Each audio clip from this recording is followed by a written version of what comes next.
What is happening? Welcome to another pitcher video breakdown. My name is Nick Pollack of Pitcher List, and today we're going to talk about Tomoyuki Sugano. Who is this guy? He's from the MPB. He came over to the Orioles in the offseason. Not the one that you talked about, Sasaki, but honestly, this guy's kind of better than Sasaki. Why? Because he's a command artist. At least he was back in Japan. Now, not as much, except for yesterday against the Yankees. He had a ton of whiffs. He had a ton of strikeouts. He had a great CSW. How did he do this over 5 innings? Well, I'm going to show you. He's not an electric pitcher. He's not someone throwing super hard. He has a fair number of different pitches, and he located them well really perfectly yesterday. So we're going to go into this. This is the 3rd inning. This is kind of the laborious one for Sugano. I want to really show all sides of him here. So there's some free real estate, all right? You saw the first one's 92 with a little bit of cut upstairs. He's trying to go upstairs with that, trying to go downstairs with the curve. That's free real estate, though. That's free real estate. Yes, you got that curveball in there. You love it. Okay, plop that in there. Maybe you get a splitter now. No, you're trying to do it again. All right, that's too much of a lollipop. What are you gonna? And this is actually a really tense situation. It's 2-1. The strike getting pitch that is the curve just missed. You're not gonna throw it again. You just threw it 2 times in a row. Can you throw and get by with the fastball upstairs to a guy like Grisham who can absolutely just hit that yard? Probably not. So you either want to dot a fastball down, or you want to go with a splitter, or maybe a slider or cutter or something like that. I'm actually really curious what we're going to get from Sugano here. Oh, he did go the high fastball, but he got it away enough that you see Grisham is leaning out over the plate. So if he got that inside, actually it probably would have hurt him. And just enough, really good location just out of the zone. Up, splitter now, gotta be. Oh, backdoor sweeper. Very interesting pitch call. What he's trying to do is he's trying to start it out here and come back over. Sweepers you generally don't see against opposite-handed batters. Why? Because the pitch is going into them, which means if they do swing, then it's going to be a lot easier to make contact, and especially in 2 strikes. Like, you're not really trying to get contact. You're trying to miss bats. So he's trying to surprise him with a backdoor breaking ball, thinking it's a curveball to go down, and all of a sudden it gets more sweep and gets called strike 3. I'm a little surprised by this. It also starts very close to the plate, so that was just not a good pitch overall. But now that you haven't shown a splitter, it's got to be a splitter here. It has to be. Yeah, there it is. And that's a gorgeous one. Oh, look at that kick. Look at the kick. Oh! Yeah, that's a good feeling. Beautiful splitter. That's right at the bottom of the zone, 88. If you notice, it's not like the ghost fork or like Senga's where it's just a dramatic boom down. It's more of a subtle one. But if you keep that low, that's actually going to look a lot more like the fastball than the others. It's not going to have as much of the cut of the spin because of it. It works very well. You just got to keep it down, just like he did there. That was a beautiful pitch. If you can do that all the time, that'd be great. You should have thrown in the first 2-2 pitch. And there's some free real estate with a sweeper. That's a good one away to Judge. If Judge is looking for that, he might be able to take advantage of it, fine. But generally, first pitch, you're going to be able to get a first pitch sweeper in there. For a cold strike. Free real estate. Love it. So now, do you throw it again? Do you get greedy? Oh, my gosh. Wow. Ooh. Is this a 4-seamer? Man. Why am I reacting like this? So, first of all, I see that pitch inside like this. I see this. And what I think is, okay, cool. Totally works. What you do is you throw a sinker. Inside right-handers, sinkers, big thing. Especially guys with longer, they're massive. It means it's going to be harder for them to get their arms out and extended enough to do the whole thing. Judge is, a rare breed, so fine. But that's a common thing. A 4-seamer, especially one with cut action, is hoping that Judge just doesn't swing. Kind of one that just like creeps back over the plate and he thinks it's going to be too far inside. But the fact that this misses here is, oh my gosh. Judge, how did you miss this?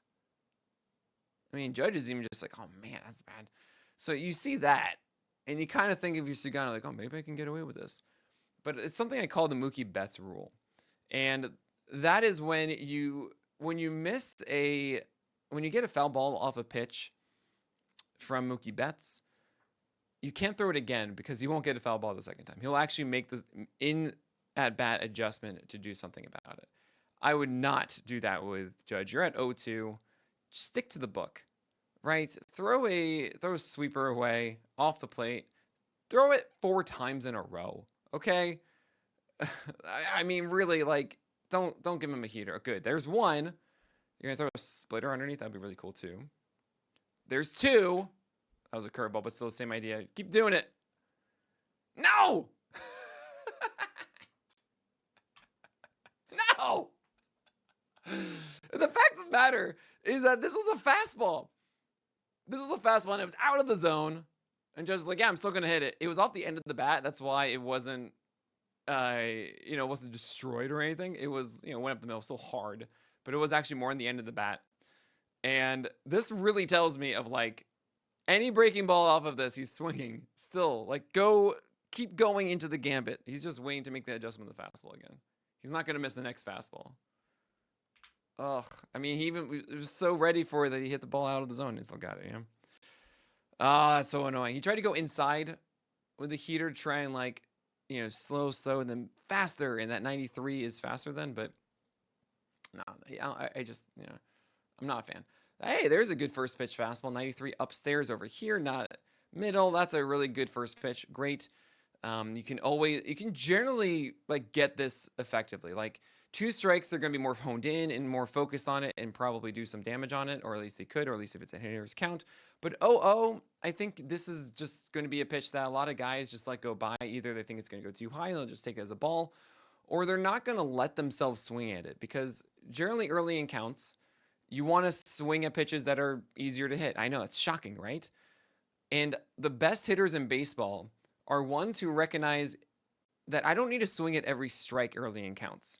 The pitches that are around the edges of the zone are just in general lower percentage hits, right? You're not getting near the center of the bat more often. So you actually don't want to make contact with those strikes early in the zone. If you swing at that and you put it in play, you're going to have a lower chance of a hit. And it's just 1 strike otherwise. Like, you have 2 more strikes to then get a better pitch to swing at. So the best hitters in baseball do not just go after that unless they're looking exactly for it. So I'm totally fine with that take from Bellinger. It's a really good pitch from Sugano. That one, actually, you can actually see how Bellinger reacts. Like, he's not ready for a fastball to hit. And just watch Bellinger.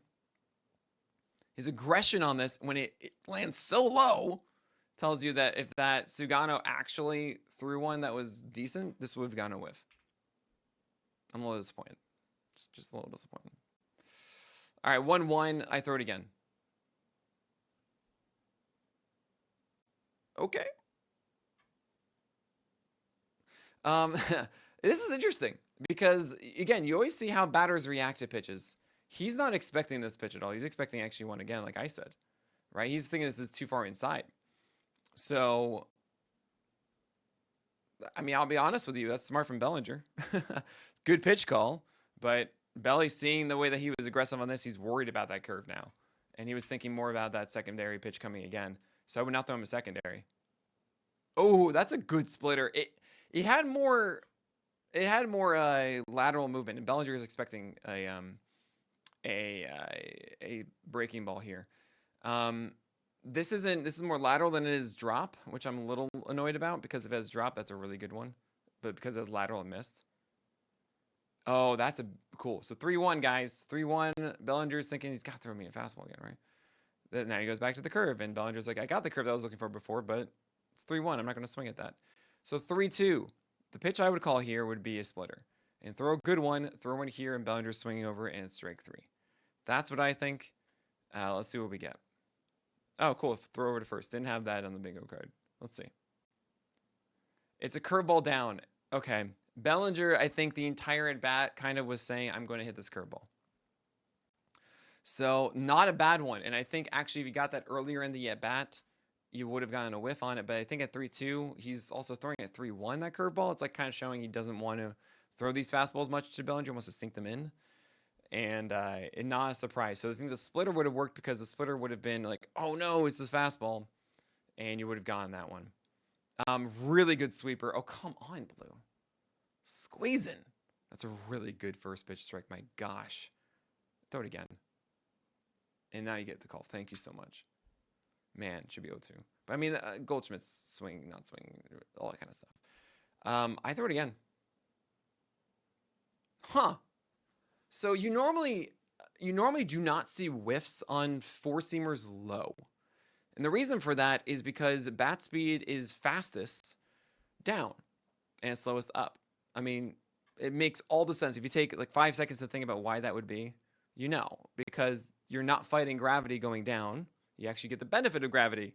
While up, you have to fight it. It's also just easier from here, just go boom, there, go down. So to see a whiff low, also whiffs low are weirder because hitters don't think that they're in the zone, right? It's a lot easier to tell from out of the hand that it's going to be down and out of the zone. So you don't really see any whiffs on that unless it has proper drop, which this one doesn't. I think this is a case of Goldschmidt really wanting to do something with a fastball. And it's first and third, one out. You just got to get it in the air to the outfield. That's probably what he's thinking. If you get a fastball, just get underneath it and go for it. Pretty strange. I want to see that swing one more time. Is it him reacting too late to it? Oh, that's just, he just misses it. He just slightly just misses it. Wow. I think he just pulled in too quick for it. So 1-2. You see that aggression on it. I mean, I would say a splitter, but the thing is he's swinging underneath, so I'd probably say a sweeper away. Yeah, that's a good pitch call. I like it. Good take from Goldschmidt. I don't think you can throw that again. Ah, the splitter. Whoa. Oh, man. I love this one. So remember last time I was talking about with Bellinger that like I didn't like it going laterally. I liked this one going laterally. Why? For two reasons. One, against right-handers, you can get away with that more because then it might be just a ground ball, and that's fine. But the other reason is that the way that he swung at this one down meant that Goldschmidt's actually kind of hunting low. So even if it's a splitter, he's still going to be trying to go down and get it. And this one is so filthy. I mean, this just zooms down and into the ankles. Oh, man, that's beautiful. He's out in front of it. He's missing laterally. Oh, disgusting. 9/19 whiffs on splitters, by the way, in this one. Really, really good stuff. That's 2 strikeouts on the splitter in this inning. Great curveball first pitch, and I'm not surprised that Jazz is aggressive in the first one. He's thinking, I don't want this to get too late. I'll probably will see that splitter later. I want to get this ball in play and get that run in right away from the get-go. So to see him swing 0-1 on that curveball is great. I would probably use that aggression, throw a splitter. Yep, and that's what you get. Splitter away. Good. I would do it again. I would be scared of throwing the high heater because he is aggressive right now. And I've seen Chisholm go up and get fastballs from DeGrom and everything. I would just lean 2 more splitters in a row. Or just one, and he'll swing again. Beautiful. I mean, that was an easy one. That was the easiest at bat because it's just like, yeah, you sell yourself out on the first swing, Chisholm. From that first curveball, now you just go 2 splitters. Dunzo. Easy peasy. Beautiful cover girl. All right, that is it for today. That's Sugano. You can see when he's able to not throw pitches down the middle, or at least have Judge foul them off, and manipulate the curve well, the splitter well, the four-seamer well. There are other couple pitches in the periphery there, but really the winner was that splitter. All 3 strikeouts came on that splitter. We saw 4 whiffs in this inning alone. That was a game changer for him in this one, and it hasn't quite been there as much in previous starts. Also, more pitches were over the plate and hittable. And if Sugano is that command artist from Japan, this is the first time we've really seen it. I hope that sticks around. But that is it for today. My name is Nick Pollack. Go subscribe. We're like under 500 subs away from hitting 10,000. Please help us get there. But get out of here.